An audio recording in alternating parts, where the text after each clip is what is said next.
The pharaoh who refused to die. The past holds secret, and we're here to uncover them. Join us!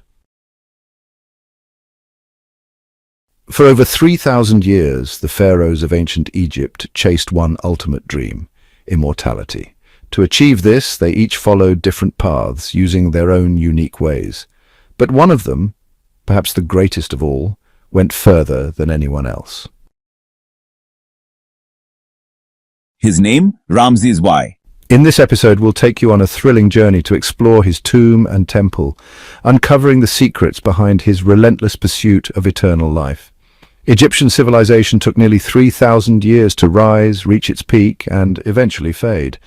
Yet it managed to preserve much of its grandeur, recording its history in majestic monuments and passing down knowledge across generations.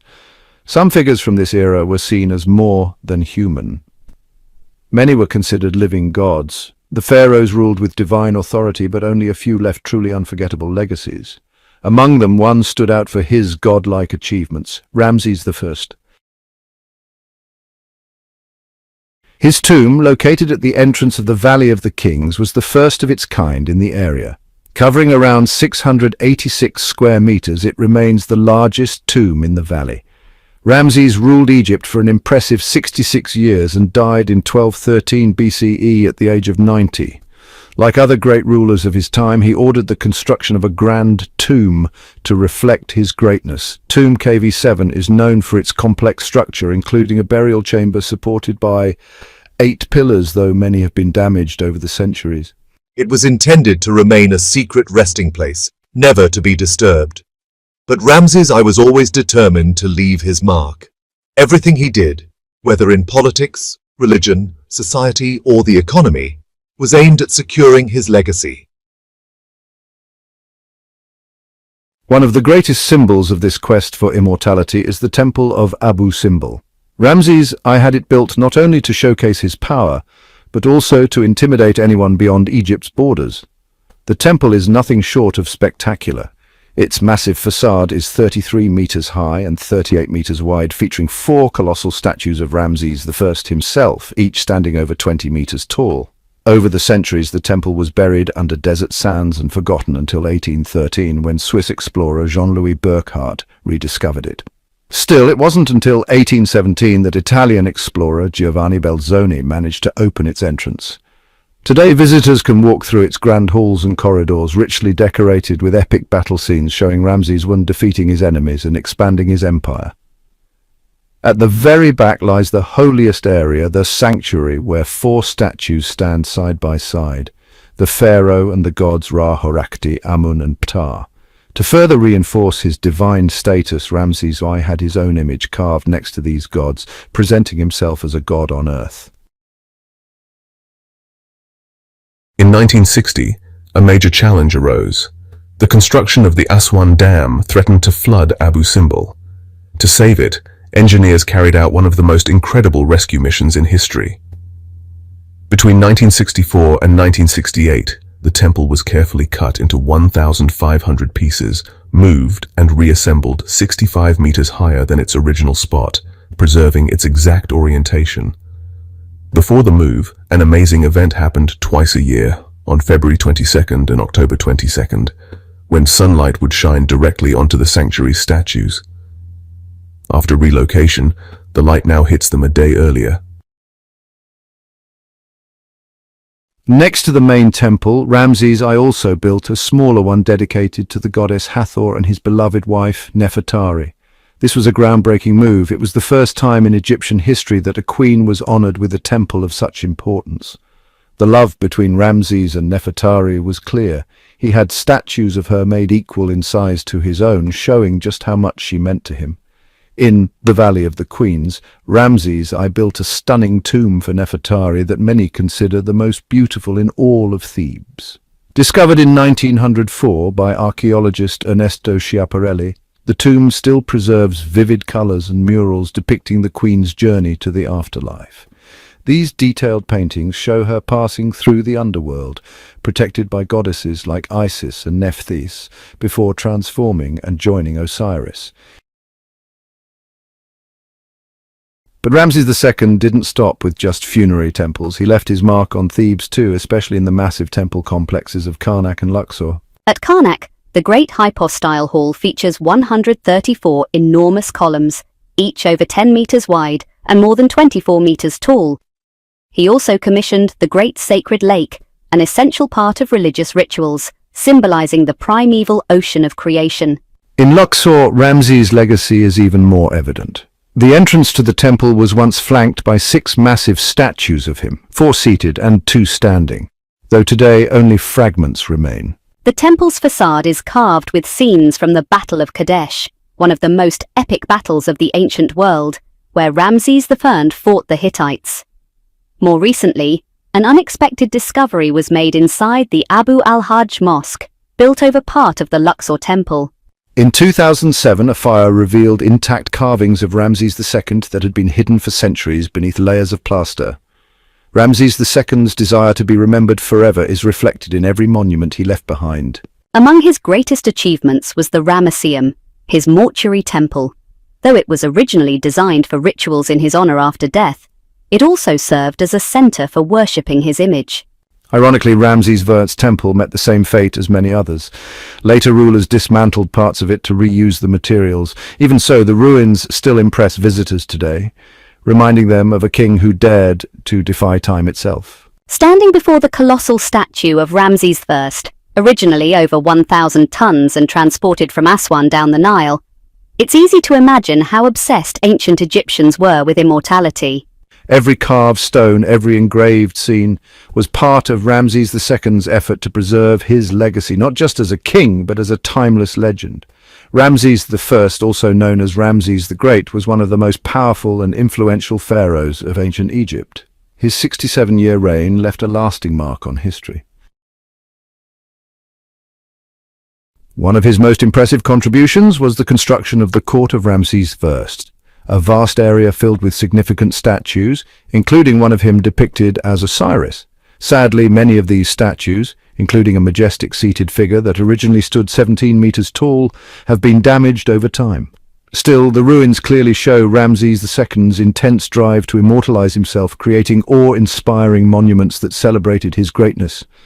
If you ever get the chance to visit these sites, standing near one of these massive statues makes you feel tiny in comparison. It's a powerful experience that reveals Ramses's unending desire to be remembered forever. He actively promoted his image all over Egypt, turning it into a symbol of strength and authority, etched into every temple, every statue, every wall built in his name. Ramses, I was born around 1300 BCE in the city of Avaris, a place known for its rich traditions. He didn't just inherit the throne from his father, he had big ambitions for Egypt's future. Early in his reign, he made a bold decision to build a brand new capital in the Nile Delta called Pharaohs. Although little of the city's former glory remains today, its ruins lie buried beneath farmland. The name Pharaohs means House of Ramses, and it truly was his home until his death. But why build a city so far from the older capitals? There were several reasons. First, he wanted to connect more deeply with the region his family came from. Second, there was a clear political goal to extend Egypt's influence in the Middle East, especially in areas that are now Syria and Palestine. And finally, there was a strong economic motive. He wanted control over the trade routes, both by land and sea, linking Egypt with distant regions like Turkey, Greece, and even modern-day Afghanistan. Thanks to the dedicated work of archaeologists, especially the German expert Edgar Pusch and his team, we've been able to piece together a clearer picture of what Pharaohs was like at its peak. It spanned nearly 30 square kilometers, making it one of the largest cities of the ancient world, rivaling even Rome at its height. But Pharaohs didn't last long. As Ramses II's reign neared its end, much of the city's construction materials were taken to build a new capital, Tanis. This decision was deeply rooted in religion. The destruction of Pharaohs and the rise of Tanis were driven by growing tensions between the priests of Amun and the followers of Set, two rival gods representing opposing forces in Egyptian mythology. Over time, Amun's followers gained the upper hand, and this religious shift led to the founding of Tanis.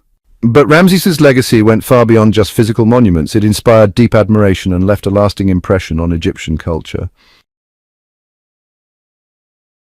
Ramses I, a pharaoh remembered. Ramses I was deeply admired by his dynasty. As the son of Ramses I, the founder of the 19th dynasty, he took it upon himself to carry on the legacy of his ancestors and maintain Egypt's political and military stability. From a young age, Ramses showed incredible skill as a military leader. Even during his father's reign, he led military campaigns and contributed to major construction projects. So, when his father died, Ramses was more than ready to take the throne and guide Egypt into a new era of greatness. As a clever ruler, Ramses I knew that building monuments alone wouldn't be enough to make his name last forever. He understood that to secure his legacy and immortality, he needed to project his image and power throughout Egypt, and even beyond. That's why he often portrayed himself as a young, bold warrior, ready to fight and defend his people. The statues created during his reign reflect this powerful image. However, his real appearance, as revealed by his carefully preserved mummy, didn't quite match the idealized sculptures. Still, the mummification of Ramses I was done with remarkable precision to ensure his soul could live on in the afterlife. He died at the age of 90, and his mummy was discovered in 1881 after it had been hidden away to protect it from tomb robbers. During his rule, Ramses faced many challenges, one of the most notable being the famous Battle of Kadesh against the Hittites. While things started off in his favor, the situation shifted and the battle ended inconclusively. But Ramses I was smart. He turned to diplomacy and ended up creating the first known peace treaty in history. This treaty, which ended a long-standing conflict with the Hittites, was carved into the walls of the Abu Simbel temples. It was also sealed with a royal marriage. Ramses married the daughter of King Hattusili III, cementing peace between the two powers. Ramses I's greatness wasn't just about battles and buildings, it lived on through his massive family. He reportedly had over 100 children and worked hard to ensure his descendants would carry on his legacy. One powerful example is Tomb KV5 in the Valley of the Kings, one of the largest tombs ever discovered, which he likely intended for his sons. However, many of their tombs still haven't been found, one of the most fascinating mysteries in Egyptian archaeology. After a long and impactful reign, Ramses I passed away, leaving behind a stable and prosperous Egypt. His son Meneptah inherited the throne but faced the daunting task of living up to his father's legacy, a challenge he unfortunately didn't quite meet. Still, Ramses' memory lived on, not just through his temples and monuments, but because he succeeded in making himself more than just a king. He became a god in the eyes of his people, worshipped and honored for generations. This divine legacy was closely tied to the rise of Amun, the supreme god in the Egyptian pantheon. Amun originally was a minor, almost forgotten deity, but during the Middle Kingdom and especially under the 18th dynasty, theologians gave him a new role as the invisible, transcendent god who ruled all others. At the same time, Egypt's wealth, especially in Thebes, was growing thanks to the expansionist policies of the pharaohs. That wealth strengthened Amun's cult and its powerful priesthood. Eventually, Amun merged with the sun god Ra to become Amun-Ra, a cosmic deity representing both the sun and the divine forces that govern time and the universe. This idea of unity between visible and invisible power was reflected in temple architecture, especially in places like Karnak. Temples like Karnak were carefully designed to create a spiritual experience. As you walked deeper into the temple, moving from bright open spaces into darker, more enclosed rooms, the changing light made you feel like you were crossing from the human world into the divine. The Great Hypostyle Hall at Karnak is one of the most striking examples of this. Originally started by Amenhotep III and completed by Ramses I, the hall's massive columns and intricate layout were meant to awe and inspire, giving visitors a glimpse of eternity. The Great Hypostyle Hall in Karnak has 134 massive columns arranged in 14 rows. Walking through it creates a strong sense of awe and grandeur. The way sunlight filters through the limestone windows splits the space into light and shadow, making the columns seem even taller. This design wasn't just for show, it was meant to lift the spirit and remind visitors they were in the presence of something divine, beyond human understanding. Imagine entering this space with the ceiling open to the sky and natural light pouring between the pillars. It would have felt like a transcendent experience. The constant play of light and shadow created an atmosphere full of mystery and power. The carvings on the columns and the architectural details were filled with symbols reflecting Egyptian beliefs about the universe and the gods. These temples weren't just places to worship, they were also centers of political and economic power. The relationship between the pharaohs, the priests, and the gods was vital for keeping the universe in balance. Priests made sure the divine order continued by feeding and dressing the statues of the gods, praying and performing rituals to maintain harmony between the heavens and the earth. In this way, they acted as intermediaries between the gods and humans, ensuring creation continued without disruption. At Karnak, for example, there's a sacred lake that symbolized the primeval waters of chaos from which the world was created according to Egyptian mythology. This lake was seen as a source of life. Priests also used it for purification rituals, washing themselves in its waters before beginning their daily ceremonies. The movement of the sun structured these rituals into three important parts of the day: dawn, noon, and sunset. Each moment represented a different phase in the relationship between the gods and the human world. The rituals culminated in what's known as the solar rebirth, when the statue of the god was exposed to the sun's rays, believed to recharge its divine energy and keep the cycle of life and death going. This idea of renewal was also linked to the renewal of royal power. A prime example was the Opet festival, when the god statues were carried in grand processions from Karnak to Luxor Temple. During these festivals, the gods were transported in sacred boats, followed by crowds of worshippers, celebrating the union of the divine and the human worlds.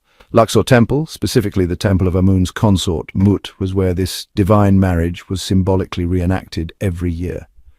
The temple became a stage for this sacred union, representing fertility and the continuation of life. This transformation turned the temple into a space where divine power could be felt and witnessed by all those present.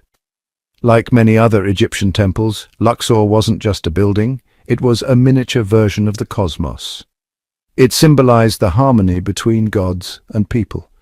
Every stone, column, and carved scene carried deep meaning, expressing the values and beliefs of a civilization that saw divine power as the foundation of universal order.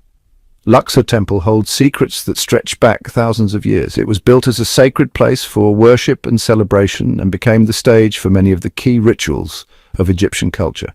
One of the most fascinating parts is the birth room, a mysterious chamber that represents the divine origin of the pharaoh. Tucked away in the inner part of the temple, this room was where one of the most important rituals took place, the ceremony that confirmed the king as the son of the god Amun-Ra. The story of this divine birth is carved in a series of stunning reliefs on the temple walls. It starts with the god Amun choosing the woman who will give birth to his divine heir, always the queen of Egypt. The god Thoth, depicted with the head of an ibis, is the one who guides Amun to the royal chambers. There, he wakes the queen with his heavenly perfume, and they share a sacred union. Soon after, Amun instructs the potter god Khnum, who is known for shaping human beings, to form the new king on his potter's wheel. Khnum doesn't just create the future pharaoh's body, he also forms his Ka, the vital spiritual essence that ensures the continuity of royal power. The birth is celebrated in the presence of several gods, emphasizing how sacred the new king truly is. In the upper register of these scenes, you can see this divine narrative unfold, told in detailed carvings that highlight just how seriously the Egyptians took the connection between their rulers and the gods. The journey through Luxor Temple, a living record of Egypt's history.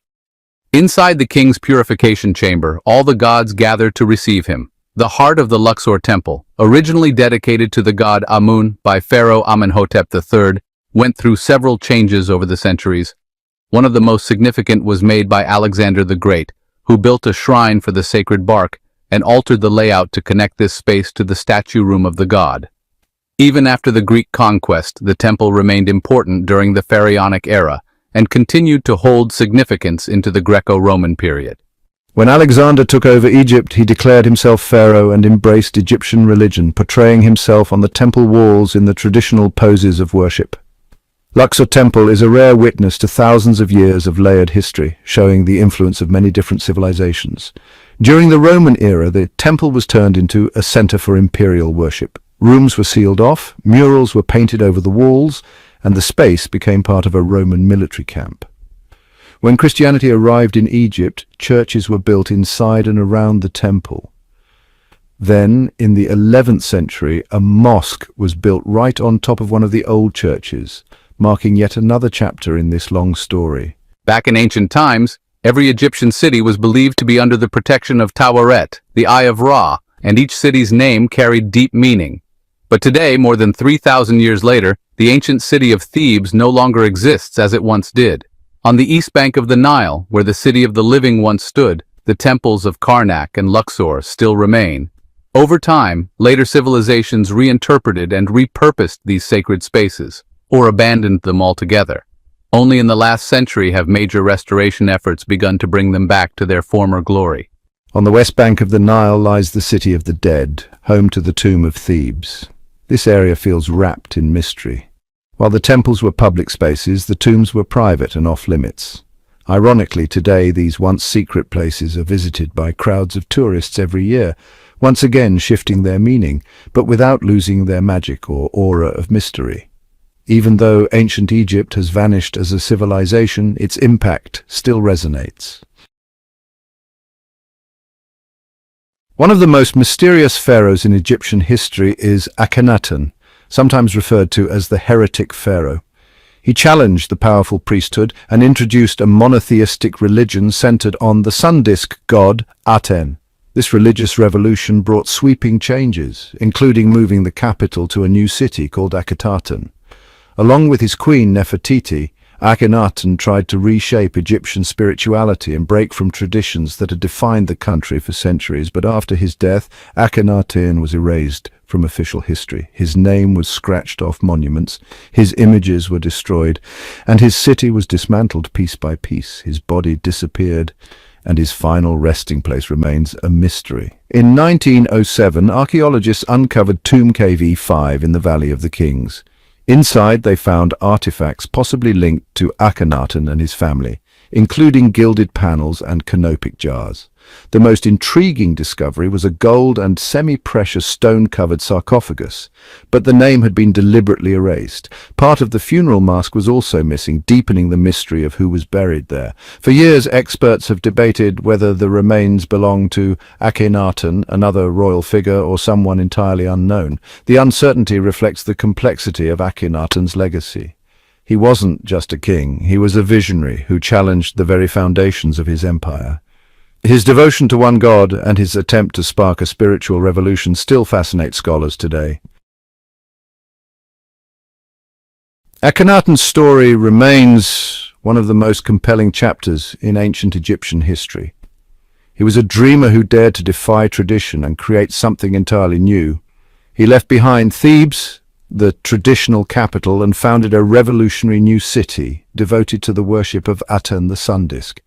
He chose a strategic location now known as Tel El Amarna, between Thebes and Memphis, two major cities in ancient Egypt. In the 4th year of his reign, Akhenaten arrived and declared, "Aten has commanded me." Subscribe to uncover more forgotten histories with us. Like, share and support our journey to reveal the truth buried beneath the ruins. Until next time, your next adventure awaits.